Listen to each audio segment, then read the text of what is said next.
I'm a little rusty on it. I'll hum it for you.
All right, let's get started, shall we?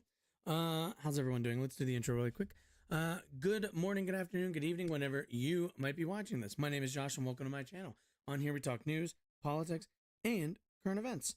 While I really okay. I hate that little rumble. It's very distracting. Yeah. How's everyone doing today? So it's Monday, November 6th. We got a not a huge amount of topics. We're kind of sticking with one today, and then we'll do a few quick little ones. But yeah, let's get started. So, over the weekend, we saw a continued surge of protests here in the United States. On Saturday, I believe it was 300,000 people at the in DC. Let's see if I can let's see. From what I heard, 300,000 people showed up. There it is. Okay, yeah. Yep. Yep. Tons of people. From what last number I heard was 300,000 people showed up to protest U.S. involvement in the Israel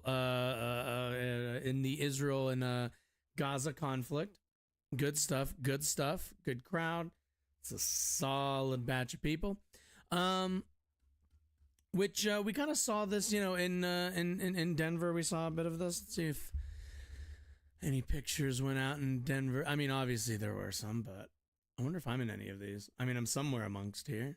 But yeah, a lot of people coming out in support to the end of this conflict. And the question has kind of been, the question on everybody's minds right now is, when will the corner be turned, right? When will the US public as of right now is not incredibly favorable or interested in what we're seeing. What do we got here? In terms of the conflict over there just doesn't really seem to be this fervent, I think, unquestioned, support for Israel, after it's kind of difficult to go online and not see videos, pictures of people pulling family members from all sorts of age ranges out of the rubble of these bombings in Gaza. So, with that being said, I want to take a look at, before, let's see, I think this must have been, I think, on Friday, maybe it might have been on Thursday. Democracy Now! Did an interview with Ta-Nehisi Coates, I don't know, just kind of a writer. I think he's like on like one of Obama's book lists, but somebody who's, at least with the liberals in this country, somebody who has a voice, a voice and a profile that their ears will perk up to a little bit more. But he was interviewed by Democracy Now! And interestingly enough, he came to the conclusion, or at the very least, he came to an understanding that I think that us on the progressive left side of politics here in the United States, you might have heard before. So I want to take a look at that. And then I want to take a look at a clip from MSNBC, which I think both of these are kind of going to kind of demonstrate a little bit that the tide is turning just a bit. There is movement on the side of the calls for ceasefire. But let's go take a listen, shall we? Bank going to the occupied, but we mean the world and me. We were 8 years in power is another book, An American Tragedy, and his memoir, The Beautiful Struggle. His novel is titled The Water Dancer. In 2014, he wrote an award-winning cover story for The Atlantic magazine, headlined The Case for Reparations. Oh, this, okay, yeah. Welcome back to Democracy Now! It's great to have you with us under extremely like I said, circumstances. Somebody who, keep in mind, normally regular ass writers we wouldn't spend too much time on. But given that this is a person who, is, who is, like I said, has the ear of liberals, I think this is important. Last night, this remarkable event almost didn't happen. I mean, venue after venue, well over 1,000. Can you talk about your experience being in the West Bank, going to the occupied territories, and how it changed you? Oh, wow. I spent 10 days in Palestine, in the occupied territories, and in Israel proper. I've had the great luxury over the past 10 years of seeing a few countries. I have not spent more time or seen more of another country or another territory than I did this summer. I think what shocked me the most was in any sort of opinion piece or reported piece or whatever you want to call it that I've read about Israel and about the conflict with the Palestinians, there's a word that comes up all the time, and it is complexity. That and its closely related adjective, complicated. And so while I had my skepticisms and I had my suspicions of the Israeli government, of the occupation, what I expected was that I would find a situation in which it was hard to discern right from wrong. It was hard to understand the morality at play. It was hard to understand the conflict. And perhaps the most shocking thing was I immediately understood. And like, we all kind of, again, and I mentioned, like, those of us on the progressive left this probably sounds really familiar. If you are familiar with with Michael Brooks, that really viral video, I think it went viral again at the beginning of this conflict, of him kind of explaining that this isn't a complicated, we're told so often. And a lot of people have been told for a long time. I went to visit my mother recently, and, she had a pretty, hardly even surface level understanding of the conditions on the ground, of the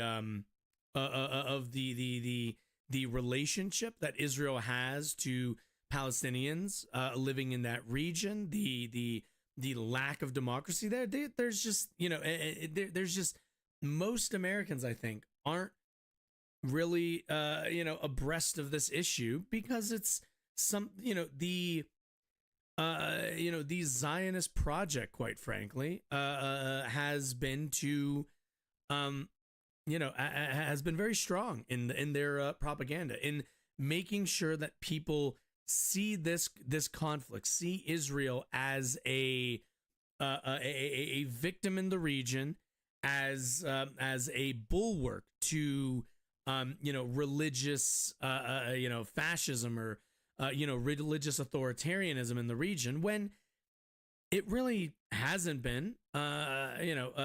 Israel, like many, like a few of the other nations in the region, is an ethno state, not unlike Saudi Arabia, not unlike I guess you would count Afghanistan in that, and some of the other regions. I'm not, but like, they are, for all intents and purposes, an ethno state. And we have treated Israel as if it is somehow different and unique, and the relationship that they have to this group of people, the Palestinians, is too complicated. The history is too long. There's too much to get into, that most people just throw their hands up and go, well, we just bomb the area, call it a day, yada, yada, yada. Just do these simple, like, oh, well, Hamas is a terrorist organization, which they are. They should just, like, bomb it or whatever, even though there's no building. But, a lot of people just aren't. This is all they've heard, that there's Hamas and there's Israel.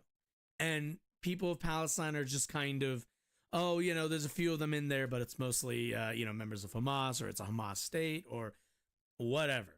But when you really, I think, understand, I certainly think, like, traveling to Palestine, traveling to Gaza, going to, traveling to these places and seeing what the actual conditions on the ground are, it is it's almost impossible to come to the very obvious conclusion that we have a really fraught and really toxic relationship between these two groups of people within these boundaries. There isn't a way to look at this and go and think, this is as simple as, or this is, or I guess this is too complicated. I guess the simple drop bombs on if you ever see a ping of a Hamas member. It needs to be that simple, war fighting because it's too complicated. It's not that complicated. What was going on over there. Probably the best example I can think of is the second day when we went to Hebron, and the reality of the occupation became clear. We were driving out of East Jerusalem. I was with the Palestinian, was with PalFest, and we were driving out of East Jerusalem into the West Bank, and you could see the settlements, and they would point out the settlements, and it suddenly dawned on me that I was in a region of the world where some people could vote and some people could not. And that was obviously very, very familiar to me. And yeah, and we defend Israel as the only standing democracy in the region. Does that sound like any kind of democracy we recognize here? No, it doesn't. That'd be ridiculous. Got to Hebron, and we got out as a group of writers, and we were given a tour by a Palestinian guide. And we got to a certain street, and he said to us, I can't walk down this street. If you want to continue, you have to continue without me. And that was shocking to me. And we walked down the street, and we came back, and there was a market area. Hebron is very, very poor. It wasn't always very poor, but it is very, very poor. Its market area has been shut down. But there are a few vendors there that I wanted to support. And I was walking to try to get to the vendor, and I was stopped at a checkpoint. Checkpoints all through the city. The checkpoints obviously all through the West Bank. Your mobility is completely inhibited, and the mobility of the Palestinians is totally inhibited. And I was walking to the checkpoint. And again, like I said, I just want everyone to think about this in the context of you living in your state. You live in Ohio. You live in Colorado. You live in any state. Imagine this much oversight on just the free movement of yourself. Just the every other road, every other street. Just getting around would be would be infuriating for most. And an Israeli we wouldn't accept this for a second in the guard, U.S. Stepped out, probably about the age of my son, and he said to me, "What's your religion, bro?" And also the fact that he said "bro," the fact that he said it like that casually is what actually kind of gets me. I said, "Well, I don't, I'm not really religious," and he said, "Come on, stop messing around. What is your religion?"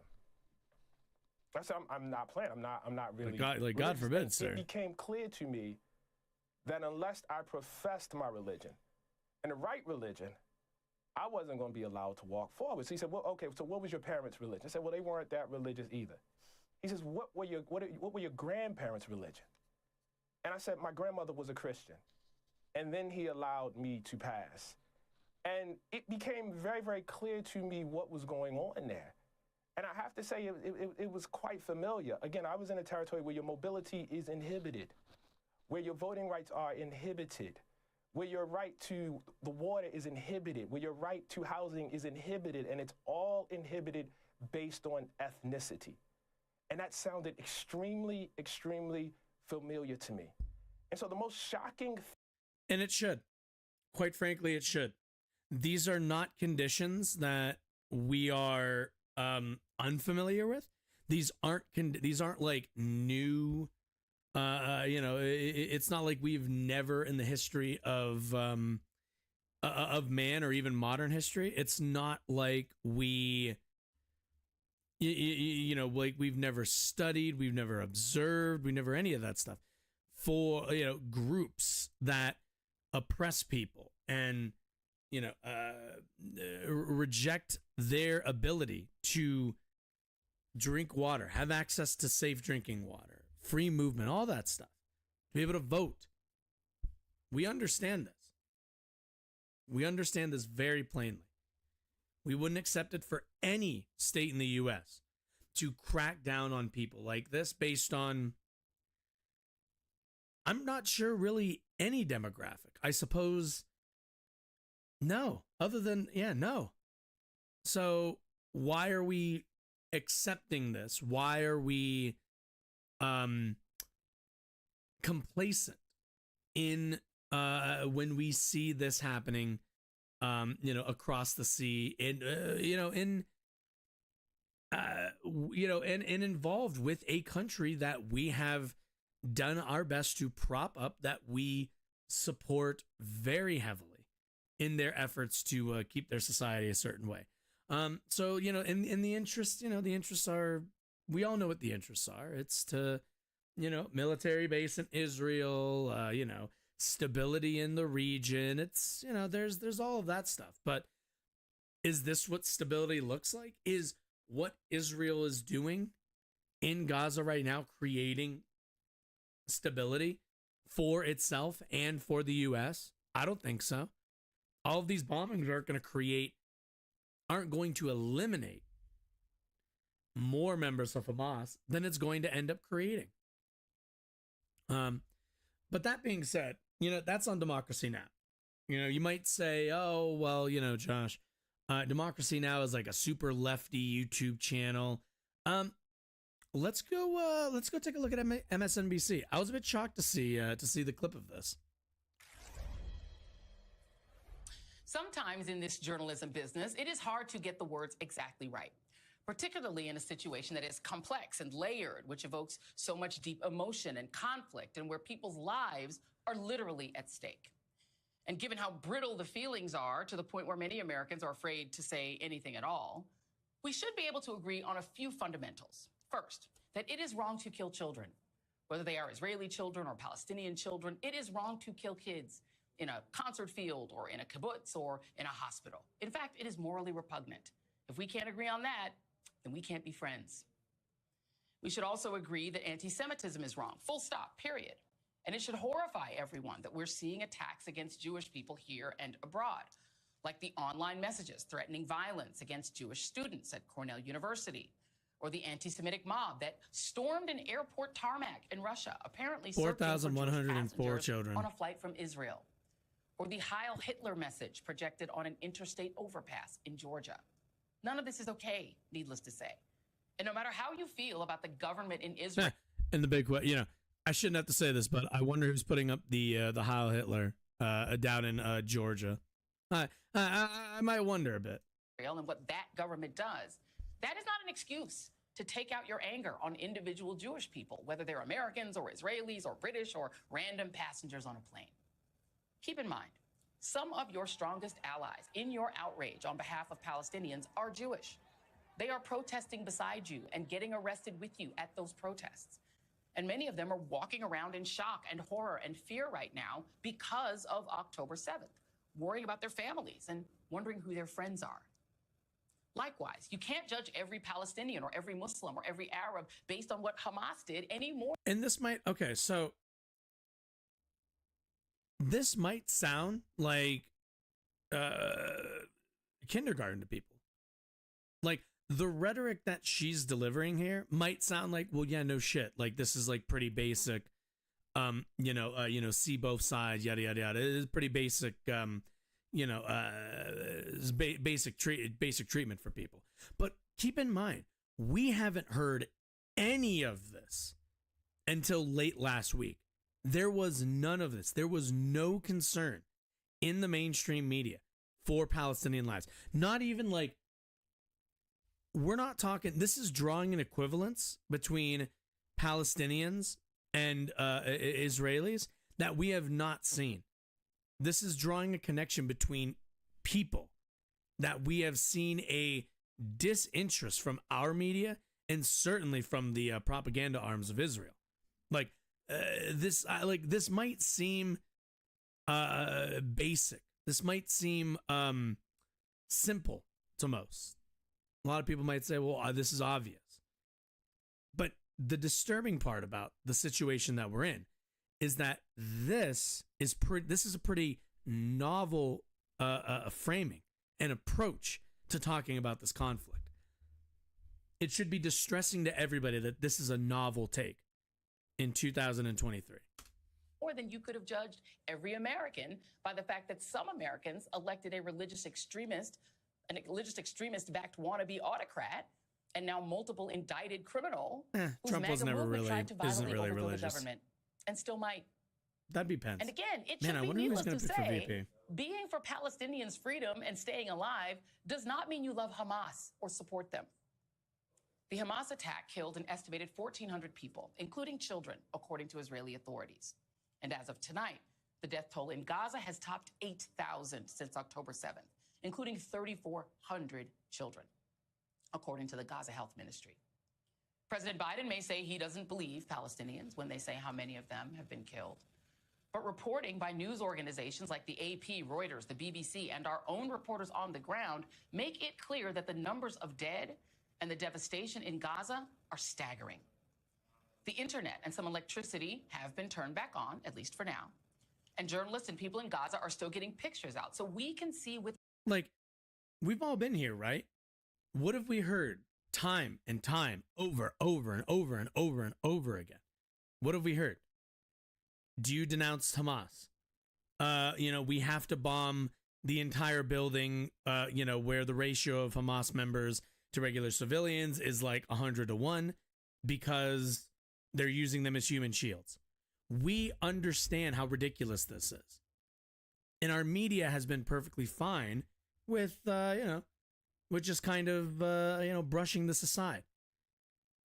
There's a reason why I named the stream what I named it. And it's because we're starting to see a little bit of this. We're not there yet, obviously. People who are still protesting need to be out there and continuing to protest. But it's like the tide is turning, and public opinion is. You can't look at this and think to yourself, this is doing the job right. This is us getting it right. There just isn't. With our own eyes that the situation is dire and the violence goes beyond bombs. The U.S. is warning Israeli Prime Minister Benjamin Netanyahu to rein in extremist settlers in the occupied West Bank in the wake of reports of violence against Palestinians there. According to the Associated Which, by the way, Press, the a UN Jewish has settler already, shot and killed a Palestinian. Like, the UN has already spoken on this. The UN has already made this very clear that the all the settlements are completely illegal. But like, has any of that meant anything? No. And it's only because, let's be clear, because of the US's protection. Israel only continues and is allowed to continue to do this kind of illegality, to commit this kind of illegality under our defense, which is why, again, so many people are out protesting the government here in the US. Man who was harvesting olives near the West Bank city of Nablus. This means at least 7 Palestinians have been killed by settlers since the latest violence broke out more than 3 weeks ago. With that as a backdrop, Netanyahu gave a war speech over the weekend that can only be described as a religious call to arms, citing a biblical reference when saying, quote, "You must remember what Amalek has done to you, says our holy Bible," unquote. Now, for those not familiar with the biblical term Amalek, here is the relevant quotation from 1 Samuel 15:3. "Now go, attack the Amalekites and totally destroy all that belongs to them. Do not spare them. Put to death men and women, children and infants, cattle and sheep, camels and donkeys." Love this. Like, I was watching a video recently. It was from Modern Day Debate, and it was a debate between I'd seen him debate, I think, Vosh previously. It was like it is like a fundamentalist Islamist, right? And he was debating like an atheist or maybe an agnostic. I don't know what the other guy was. The other guy was very secular. And the comment section, like after the video, I read a bit of the comment section. It was, going on about like, oh man, Islam's like, hundreds of years behind and da da da da da. And I feel like people forget that this type of shit isn't like an Islam thing. It isn't even really a Judaism thing. This is and there's no ambiguity about this when I say this, This is a fundamentalist religion thing. You will find shit like this in every religious text because they were all written, what, thousands of years ago? At a time when this sort of shit was just another Wednesday. So let's be really clear here. This is what happens. The violence we're seeing isn't because of Judaism. It isn't because of Islamism. Wait, Islam? I guess just Islam. It's not because of it. It is strictly about the allowance for fundamentalist religious autocrats taking control of countries made up of people who hold a wide swath of beliefs and the defense by the U.S. of an ethno-state. That is what, at the end of the day, this entire conflict is centered around. If we're talking big picture here, these are this is what you get with fundamentalism. This is what you get. Which does not sound like self-defense. Frankly, it sounds a lot more like a call for genocide. Israeli jets have bombarded not just northern Gaza, like imagine but southern people Gaza saying too, despite genocide Israeli officials calling on the 2 on million displaced October Palestinians to 10th. flee south. And given these bombings are being done using our tax dollars, perhaps we should ask some questions. For example, how does bombing a densely populated land strip filled 50% with children constitute self-defense? How does bombing hospitals, churches, mosques, and UN schools constitute? And keep in mind, what has been said every time anybody asks these questions? Anti-Semitic, anti-Semitic, anti-Semitic, anti-Semitic. Every time. Self-defense. Well, you say if Hamas fighters are hiding in the hospital using the civilians as human shields, okay, let's say they are. Are you arguing that flattening the hospital and killing newborns in their incubators and their moms in the NICU, cancer patients, someone with a broken leg, the doctors, nurses, and just the women and kids hiding in the hospital? Like, this is what the UN diplomats for Israel decided they were going to do when they faced questions at the UN. This is what they're willing to invoke to brush off criticisms of their government's the genocide. This is what they will invoke. They will use cynically the Holocaust and the horrors of the Holocaust as protection against criticism of their government's genocide. It is fucking disgusting. I cannot say that with any more fucking zeal or any more emphasis. It is fucking disgusting. Hospital, that's not a war crime? Because you would be wrong, according to international law.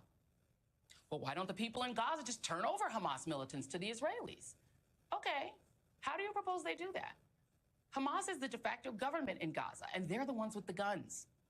The leaders of Hamas aren't even in Gaza. And if they were, if you were a teenager living in an open-air prison, getting bombed day and night by, let's say, Mexico, and Mexican police kicked in the door and raided your house anytime they wanted and turned off the water and cut off your food, what are you going to do? Side with them? Help them while you're dying? That's like asking why black folks don't help or trust the police. Okay, but after 9/11, we bombed Afghanistan in self-defense. Jesus. Yeah, we did. And did that put an end to Al-Qaeda or get bin Laden? No, it did not. Because like Hamas, bin Laden wasn't in the country we were bombing. President Obama got him 10 years later in Pakistan using special forces and without bombing scores of kids to death. Bombing Afghanistan did buy us a 20-year occupation that got us more enemies in the Muslim world when we scooped people up on the battlefield and dragged them off to Gitmo. And when we threw in a gratuitous war against Iraq based on lies by a Bush administration that traded on our anger and our fear, the world rose up against us as we committed torture and tossed former Iraqi police and soldiers into makeshift gulags, and those prisoners later turned into ISIS. Oh, and the Taliban are back in control of Afghanistan. So again, what is the goal of mass bombing Gaza? Is it to find the people Hamas? It's pretty simple. It's ethnic cleansing. It's genocide. That's all it is. That's all it is. Like, the minute you start asking the questions and start really breaking it down logically, it becomes rather obvious. And again, I know people will say this is a novel, this is so obvious. There will be people that to them this is obvious, or that, like, why are we giving MSNBC credit for this? Well, first of all, we're not. What we are doing is recognizing that this is the turn. This is maybe only the first couple of steps, but this is novel, and it's going to become less and less so until more and more the coverage looks like how I criticize, or a lot of what a lot of leftists criticize this entire conflict over. Militants abducted on October 7? Okay, how? By flattening whatever shelter they're taking from the bombs? Don't you risk killing them all by bombing them with the Palestinians? Just some relevant questions. And trust me, people do want answers. Over the weekend, protests erupted around the world with hundreds of thousands of demonstrators rallying in cities in Europe, the Middle East, Asia, Yeah, I'd love to Copenhagen, know what Rome, Stockholm, the global Kuala numbers Lumpur. are. Scores took to the streets in the U.S., shutting down the Brooklyn Bridge in New York and a major highway in San Francisco. Sheesh. The call in each of these protests was for a ceasefire, a word that for some has somehow come to mean anti-Semitism and a lack of care about those who were brutally killed on October 7th, or even support for Hamas. So how then do you explain the family members of some of those being held by Hamas who are also calling for a ceasefire? And what would a ceasefire even mean? Well, it would literally mean both sides stop shooting. No more rockets into Israel, no more Israeli jets strafing Gaza. It would mean a prisoner swap negotiated by credible third parties, which sadly probably doesn't include us at this point. It would mean getting food, water, and medicine into Gaza. Yeah, and that's where, like, the U.S. is not interested, because if we're not involved in any of this, if we're not involved in prisoner swap, like, then the U.S. administration will probably not be all that interested in any kind of deal that we're not able to oversee a lot of this. Even though, again, let's be clear, our involvement with Israel, our relationship with Israel is kind of the fucking problem, right? Is another element of the problem to all of this. And keep in mind, a ceasefire, like, people will say, like, oh, ceasefire, both sides will pause there. We also have to remember, there is no, like, a ceasefire is mostly on Israel's side. Like, that is where we're going to see, like, the real ceasefire. Hamas, we don't have, like, a Hamas diplomat. That's not really a thing, you know what I mean? But you can certainly bet that the damage, the destruction that Hamas could bring apart during a ceasefire is fucking infinitesimal compared to what Israel can. And Israel, at the end of the day, is responsible for the conditions that created Hamas. So when we say a ceasefire, we need Israel to cease fire and allow civilians to exit, because they're only creating more Hamas fighters. That's all that's really happening. All these bombs, all of it. Israel is the only party in this conflict who has the power to change the conditions on the ground, who has the power to change the status quo. And not pushing for 2 million Palestinians to expel themselves to Egypt or Jordan, likely to never be allowed to return. Hopefully, it would mean tamping down the McCarthyism and the doxing and anti-Semitism and Islamophobia and anti-Palestinian racism in our own country and in Europe. And then anybody actually working to solve the real problem, which is a 56-year occupation of the West Bank and Gaza Strip that has sparked and will continue to spark vehement and yes, even violent resistance, whether Hamas exists or not. It's a lot to unpack, and sometimes it feels like an impossible conversation. It's not. But we need to have it anyway, today, tomorrow, and in the many days ahead. Today, Prime Minister Benjamin Netanyahu said a ceasefire will not happen in his latest speech, pointed at an international audience. What that means for the region, the U.S., and the world is next. Yeah, because they're not interested. They're not interested in peace. Netanyahu's government is not interested in peace. Peace would not really do very much for Netanyahu and his government, quite frankly. Peace is boring. Peace is, peace is peace. It's hard to campaign off of peace. It's a lot easier to campaign off of,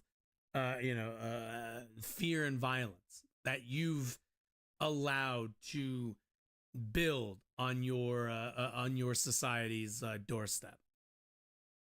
Not, yeah. This is just, like I said,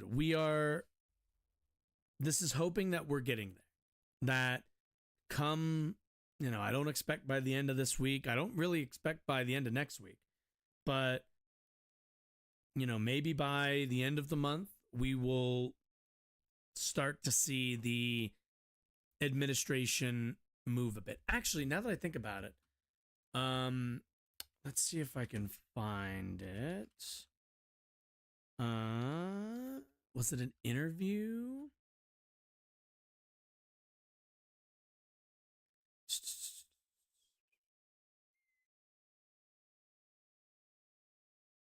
Let's see if I can find it.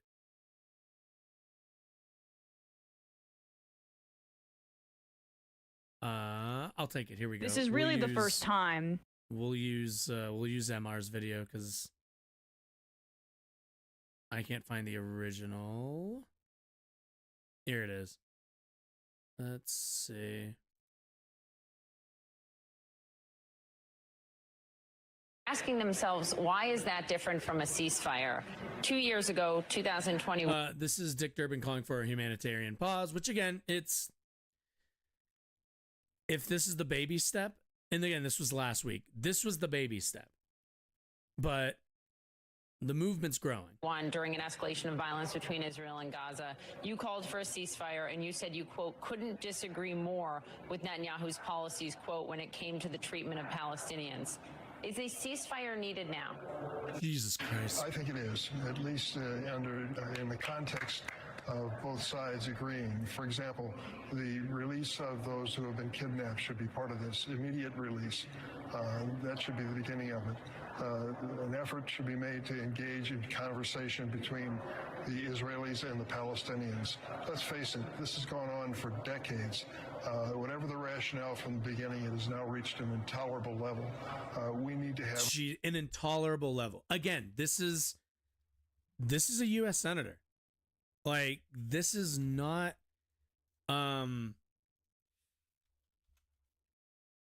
this is not a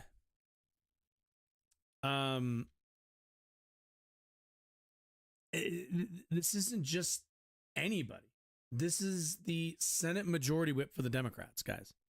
This is intolerable. Is not language that we heard 2 weeks ago, 3 weeks ago, 4 weeks ago, however many weeks it was ago. It's just not. And it's shifting, and that's a good thing.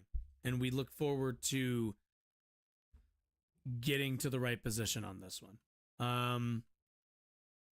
Anyway, let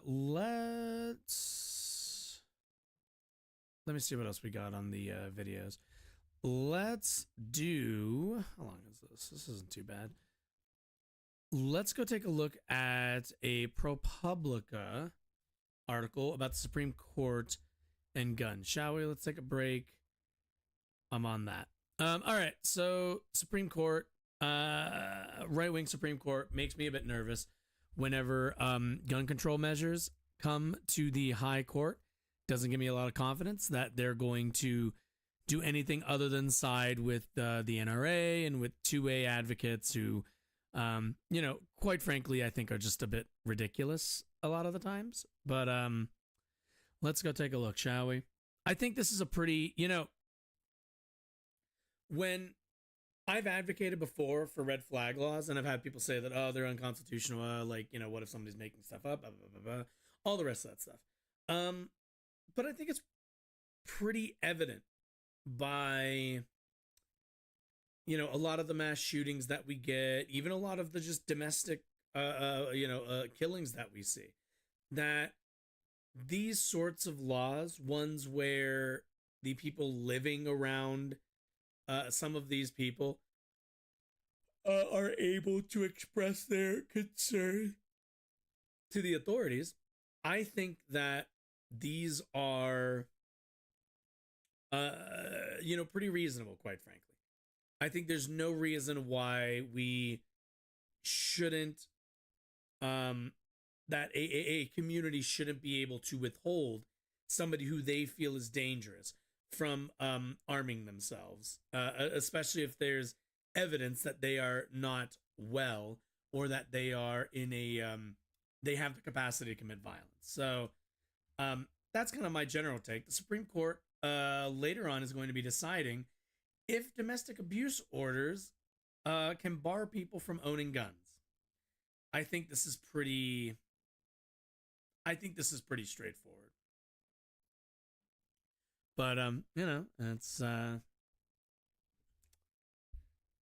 doesn't seem that straightforward to others. The Supreme Court will hear arguments next week in a pivotal. When was this published, by the way? November 3rd, so only a couple days ago. Let's see. Let's go back up. Supreme Court will hear arguments next week in a pivotal firearms case that could have profound implications for how police and courts deal with domestic violence. The question: should people who are placed under domestic violence protection orders also lose access to their guns? For many victim advocates, the answer is obvious.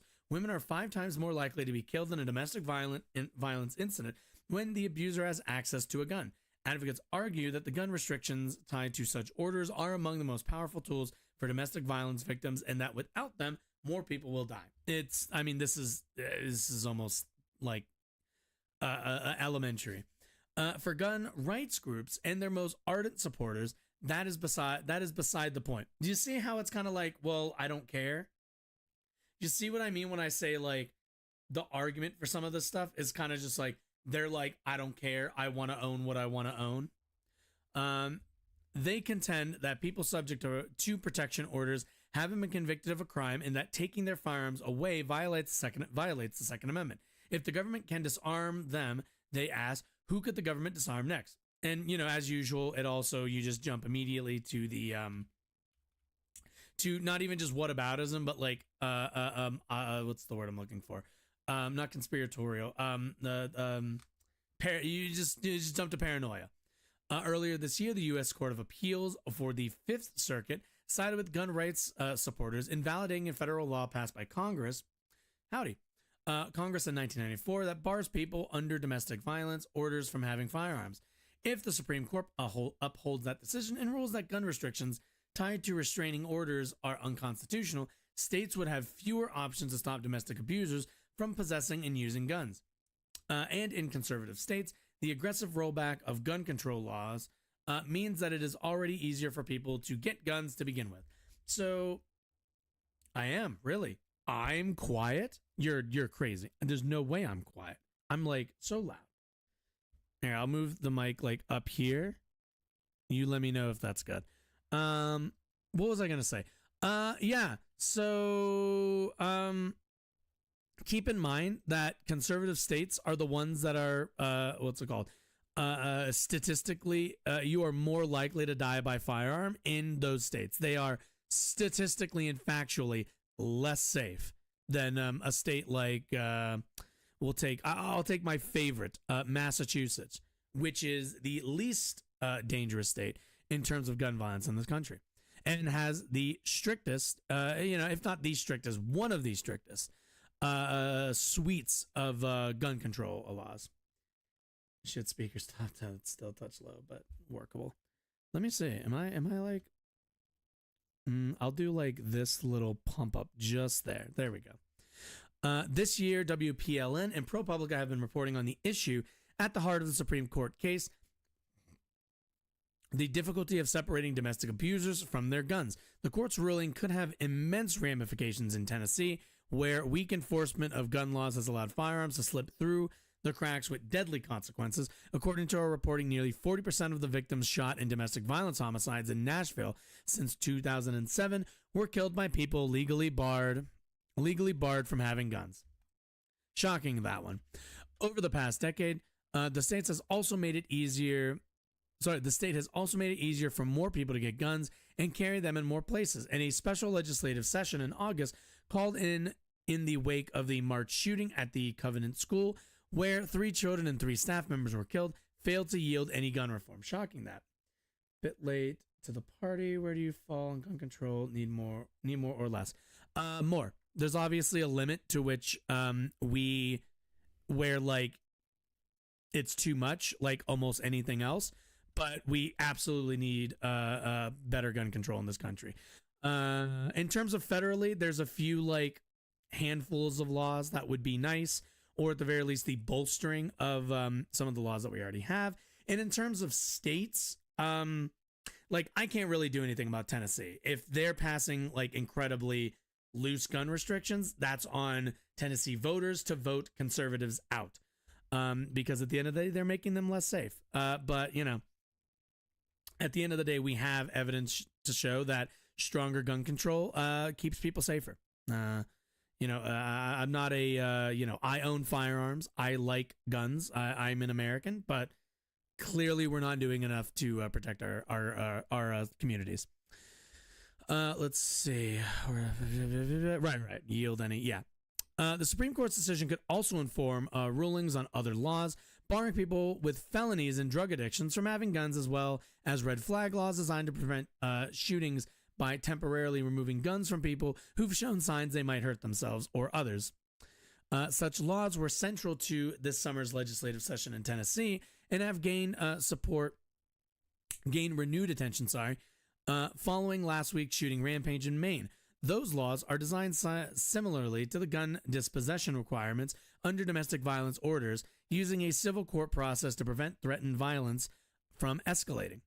The Supreme Court case involves a Texas man, shocker there, named Zachary Rahimi, who was issued a restraining order after his ex-girlfriend reported that he assaulted her and threatened to shoot her if she told anybody.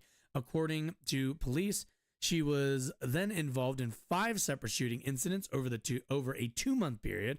Police found 2 guns during a search of his home, and he was indicted for violating the federal prohibition on gun possession for those under protection orders.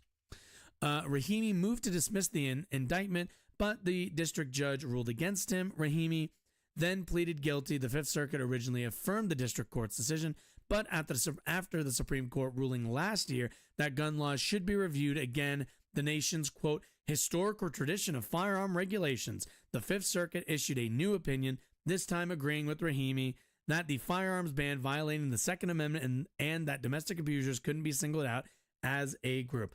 Well, what's funny is they're not being singled out. Like, it's kind of asinine to be like, oh, you can't single out domestic abusers.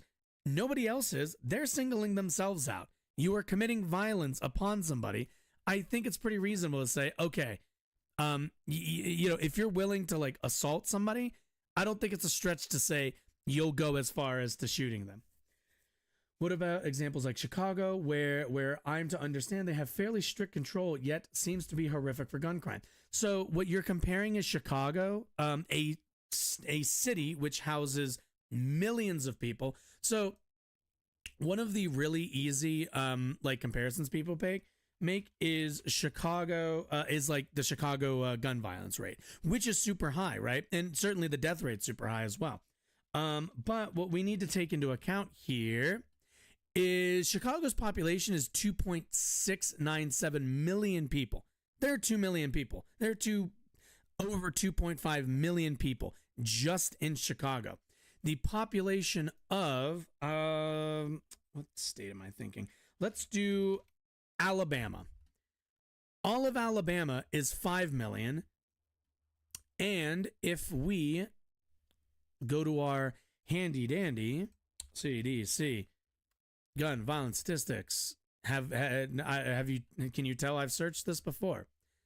Alabama, a gun death rate of 26.4, and Illinois 16.1, a 10% difference in those numbers. The reason is because the reason you see a state like Illinois see so much gun violence just in Chicago is because of population density, and is because it's surrounded by all of these states which have incredibly loose gun laws, which then eventually, like at the end of the day, where are people making most purchases? In higher population areas, higher densely populated regions. So all of these gun sales are moving from these really loose restriction states, are moving into the state of Illinois, into the largest hub in the Midwest. Like Illinois is probably, I mean, obviously you have Chicago, but something tells me Chicago's population isn't that high. New Orleans' population isn't all that high. Like Chicago is, for the Midwest, at least this half of the Midwest, the like population hub. So that's where all of the like illegal straw purchases, or even just like out of state purchases of firearms, end up going. They're just going to naturally flow towards population hubs. But yeah, like what we need to compare is apples to apples. If you want to compare Chicago to New Orleans, I think that's a fair comparison. But again, you're going to see like the population in those numbers are, let's see, New Orleans. The New Orleans population is, what is that? Like, oh God, I'm so fucking bad at math. But you see that number. That's a much smaller number compared. It's way smaller than 2.5 million people. So it's just, people bring up Chicago because it's a really flashy number, but that's not really the number you should be comparing when we're comparing like state laws. Cities make their laws, but they're also in a state, which then you have to account for the other states around them. It's just, you have to compare apples to apples. But good question though. That you get that one a lot. As you can kind of tell, I've gone to that multiple times. Where are we at? Nahimi moved right. Could speeders be stripped of their right to keep and bear arms? Fifth Circuit Judge Corey Wilson wrote for the court. Political nonconformists, people who do not recycle or drive an electric vehicle. Okay, well, this is fucking idiotic. First of all, people who speed don't show a propensity to violence. They show a propensity towards like irresponsibility. Like, you know, like there are rules of the road and you're just not interested in them, which like, I wouldn't say that's violence, but it's just like a disregard for others. But that's not the same as like violent intent. You know what I'm saying? And then like political nonconformists, this is always like, we always have to ask this question of like any law that's like a restriction on people's rights. Oh, well, you know, if I'm a political nonconformist, why can't I, you know, if I'm an anarchist or something, why can't I yell fire in a crowded room? You know, that's it's just, it is a childish argument, because this is like you could use this boogie, like political nonconformist arguments is like the boogeyman, like surface level, but like what if the government uses it against people they disagree with? That's how all laws are against people who clearly disagree with them because they've committed a crime. Like people who do not recycle, like all right, like, do you think that we're going to take your guns away because you don't recycle or drive an electric vehicle? But keep in mind, the person who probably said this probably reads or watches, you know, Fox News, and they think like your arrest warrant hinges, like the signature of the judge signing your arrest warrant or your search warrant lies on like, well, you know, I'm a woke judge. Do they own like an electric vehicle? No. Search their home. Like, it's just stupid. But research has shown that domestic abusers are a particularly dangerous group of people, and they are even more so with guns. One study by the National Law Enforcement Officers Memorial Fund found that domestic dispute calls are, quote, the most dangerous circumstances for police to respond to, leading to more officer deaths than any other type of call. In addition, more than 2/3 of mass shootings involve domestic violence or are committed by someone with a history of it. Domestic violence homicides that involve guns are more likely to have, and keep in mind, like, the police are in line pretty, like, clearly when it comes to this sort of stuff. Talk to any officer, they will tell you. I grew up, my dad was a cop. I grew up in a cop family. Domestic abuse, like, calls are fucking rough, and any cop will tell you, yeah, they're like super high tense, like in terms of like stress. They're high stress level calls. Like, people are on super fucking on edge, and the people who are like the people who are involved in them, the individuals who are involved in the couple usually, like, super fucking on edge. So they're just like and super erratic. So it's just these sorts of things just aren't like these are really, really volatile situations here. Let's see more. Okay, domestic violence homicides that involve guns are more likely to have additional victims than any types of homicide than other types of homicide that involve guns. A professor who researches gun policy and public health at the University of Michigan. The consequences can be devastating. One case in northeastern Tennessee in 2013, a 12-year-old girl called 911 and told dispatchers that her father had shot her. According to the police report, when officers arrived, they found her lying dead in a pool of blood on the living room floor. Her 11-year-old brother was lying on his bed. Officers peeled back the blankets and found 2 bullet wounds to his stomach. Their mother, Bridget Hughes, was found dead in the bedroom down the hall, her body pressed against the doors as if to keep the shooter out. And finally, the police found her husband, Herbert Clyde Hughes. According to police reports, he had killed his whole family, gotten into bed, and then turned the gun on himself. Weak interventions for domestic abusers. One reason that victim advocates have pushed hard for gun dispossession to be included. Keep in mind also, this isn't like you never get them back. You just get them confiscated. To be included in protection orders is that alternatives for controlling domestic abuse are not always successful. Criminal prosecution can take a long time and require a high burden of proof for victims to overcome the sentiment that domestic violence is a proverbial he said, she said. Domestic violence protection orders can also be difficult and sometimes even dangerous to get. States have different policies and procedures for getting orders for protection, but in Tennessee, the process goes something like this. If someone is being threatened or abused, they can fill out paperwork describing the abuse and request a protection order from the court. If facing immediate danger, they can also ask for a temporary protection order that lasts a few weeks until a hearing can be called. A full protection order is issued only after a court hearing where both the accuser and accused go in front of a judge. The statute dictates those hearings should be held within 15 days of notification, but they can sometimes be delayed. In the meantime, the decision to seek legal help can ratchet up tensions, leaving victims vulnerable. I mean, yeah, if like you filed for this and you still have to get your shit out of out of the house or out of the place that you're living, like the other person might just, try to kill you as you try to flee or whatever, or at the very least intimidate you, into sticking around. The delays, paperwork, and fear of facing their abusers in court can all be deterrents for victims trying to secure protection orders.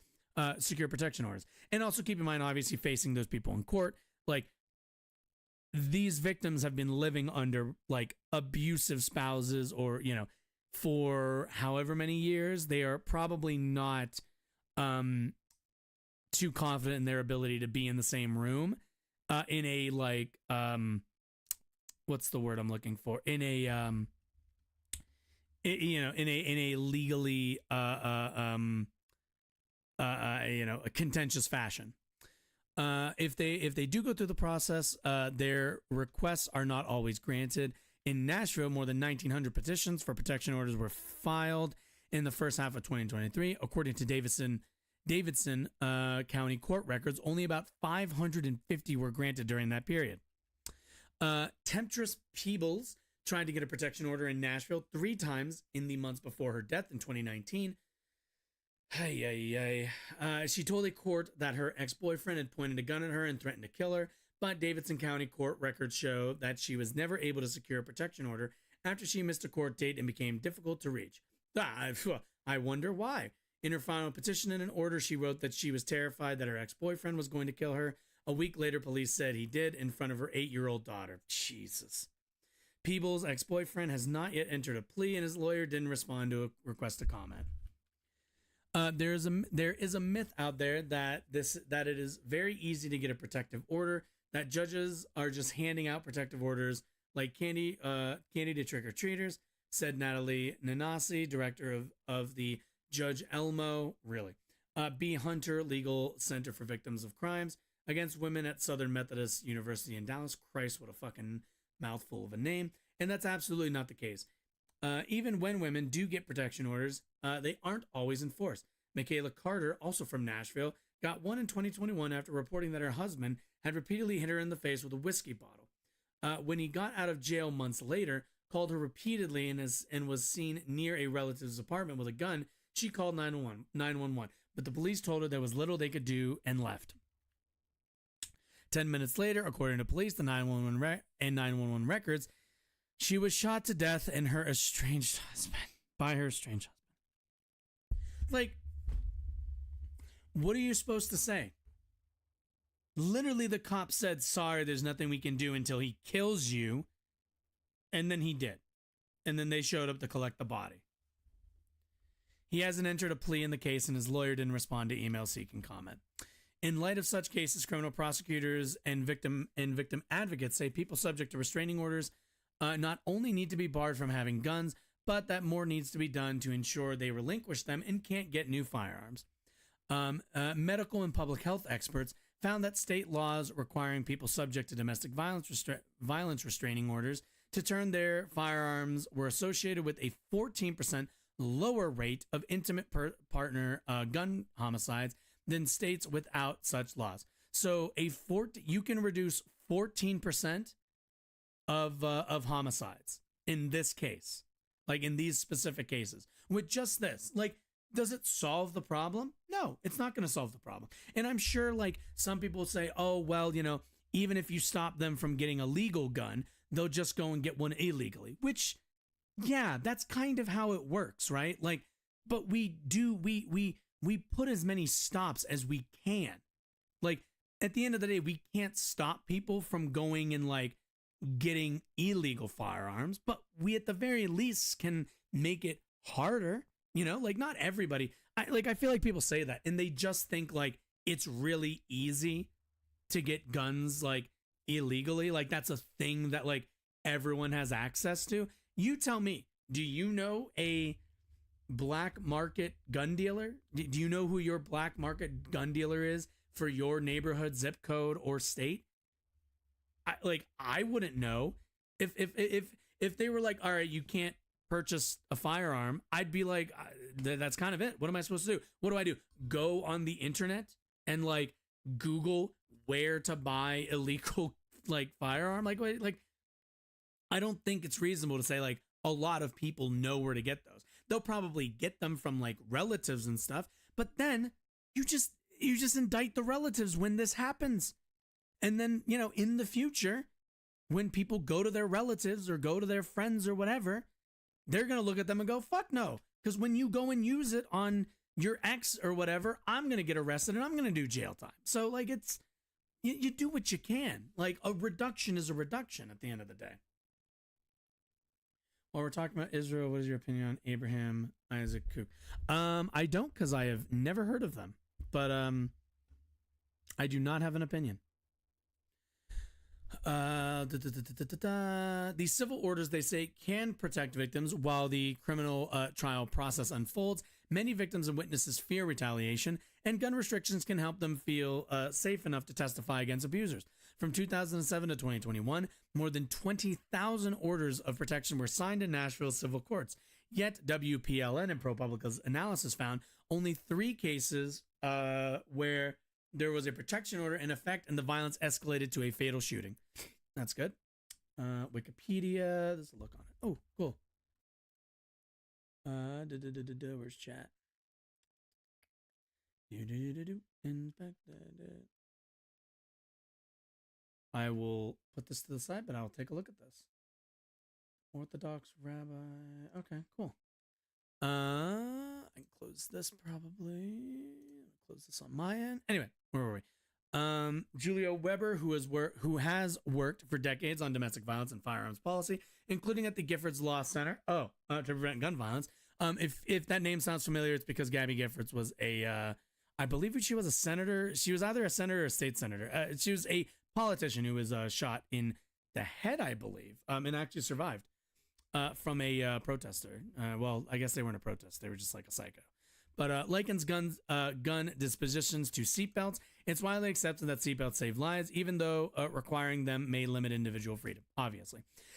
Quote, similarly, we need to limit some people's freedom because other people's freedom is impacted, she said. If we care more about someone's ability to have access to firearms than we care about my ability to be free from firearm violence, we have a problem. I mean, this is just the negative and positive freedom sort of argument, I think.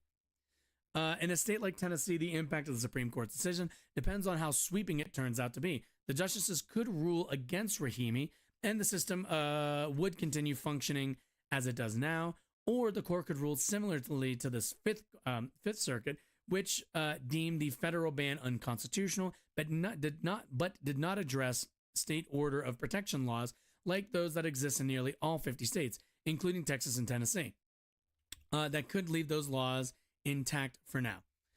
Weber said the most dangerous outcome would be if the Supreme Court rules that gun restrictions tied to protection orders more broadly violate the Second Amendment. I'm not confident that they wouldn't say that.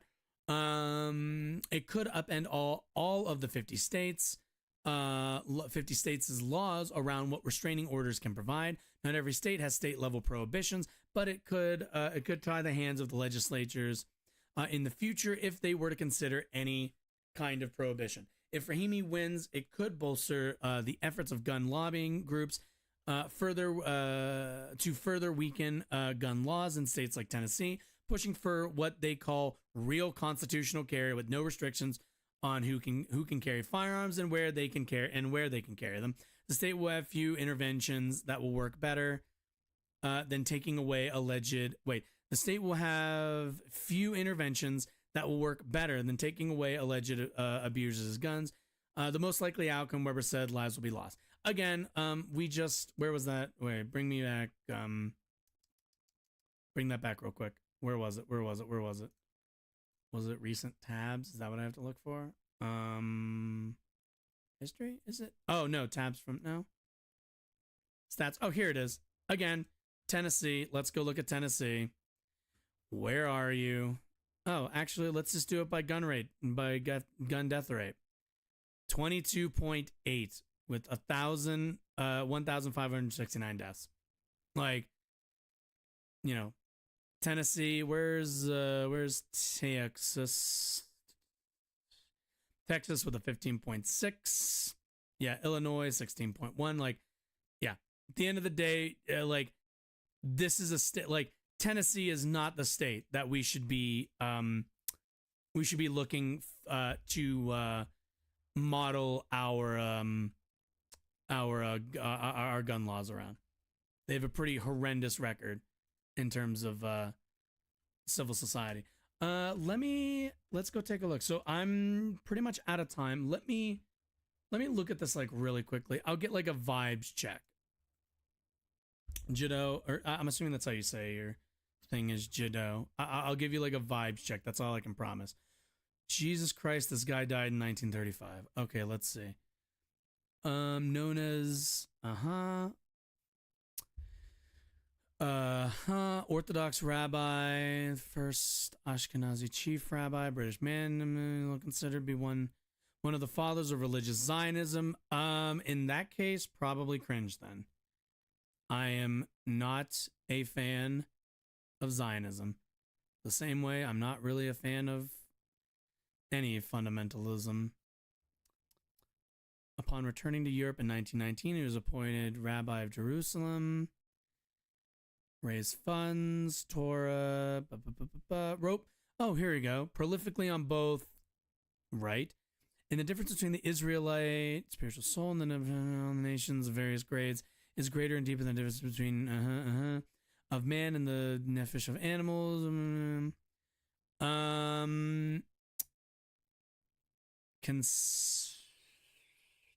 He then went on to found the whatever movement separate from the Zionist movement, though this initiative had little success. Okay, let's see. One is considered one of the most important thinkers in modern religious Zionism. His attitude toward the Zionism of his time was complex. Cook enthusiastically supported the settlement of the land which Zionists of his time would carry out. In addition, his philosophy, well, this is also before the state of Israel was created, so that also kind of that makes it a bit difficult to judge where he'd land on that.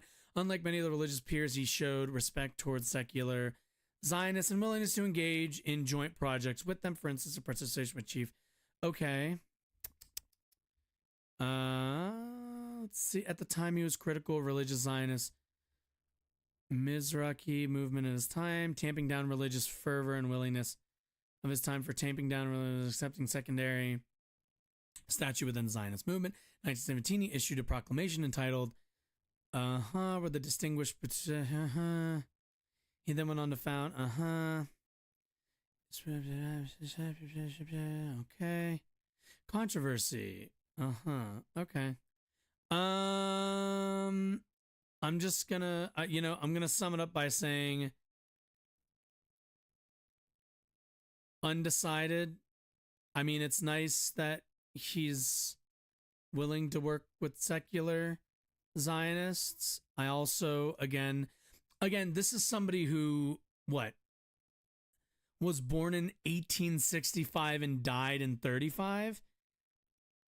So it's hard to really say. Like, considering modern modern Zionism is probably not. I don't suspect that it's British mandatory Palestine is probably not, like, his connection to the modern day Zionist movement probably isn't as concrete, or I guess isn't as you can't really draw a direct line the same way you could somebody who's born a little bit closer to the creation of the state of Israel. But I not super favorable considering he's Zionist, but again, I'm an agnostic at absolute best. I'm an agnostic. So I'm not super preferential towards I'm not super preferential towards any kind of fundamentalism. That's my uneducated general take. 1920 to 25, 45 to 48, right? But either way, we actually got through everything today. Not a lot. I know it's a shorter show today. I think we're only maybe like an hour and 15 in, but short show today. We have a lot more longer topics on Wednesday, so definitely tune in for that. But yeah, let me clean this up a bit. Anyway, if you, I guess I should do the thing that all content creators do, where we're all like, if you enjoyed anything that you saw, if you got anything out of it, if you learned something, if I don't know, you just had a good old time, you should hit the follow button here on Twitch, and if you're on YouTube, hit the subscribe button. Videos go out as daily as I can get them out. Again, it's a one-man operation, but streams are always Monday and Wednesday. I don't have a strict time hammered out yet, just because getting used to a new work schedule that I got to fit in with this schedule. But either way, everyone have a lovely day. That's going to be it for me, obviously. But yeah, everyone have a lovely rest of your day. I'll see you all Wednesday. We have, at least right now, we have I'm not going to say packed show, but I'm kind of hoping we can do a long show on Wednesday and cover just a fuck ton of stuff. But, again, we'll kind of see how that works out. Either way, like I said, everyone have a lovely day. I'll see you all Wednesday. Bye to the bye.